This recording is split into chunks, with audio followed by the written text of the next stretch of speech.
Au marché Sandaga, dans la ville de Douala, ce n'est pas de la tomate qui manque.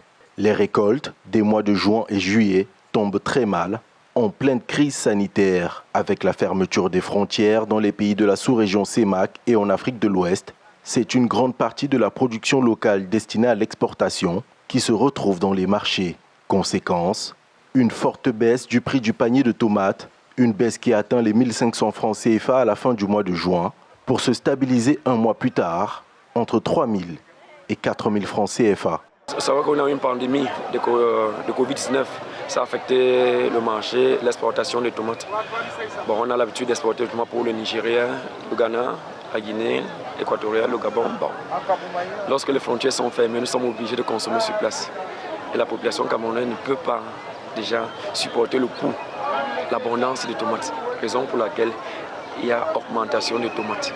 Avant la crise sanitaire, le cajot de 17 kg de tomates dans ce marché s'écoulait entre 6 000 et 8 000 francs CFA en fonction de la qualité. Un désastre économique pour les agriculteurs qui, pour mener à bien leur production, obtiennent pour la plupart des crédits auprès des établissements de microfinance. Une crise qui menace aussi le secteur des transports de marchandises, mais aussi celui du commerce des intrants agricoles. Je peux vous avouer que les commerçants ont assez souffert.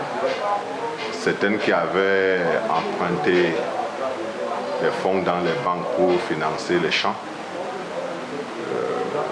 je ne suis pas sûr qu'ils sont rentrés dans leur compte.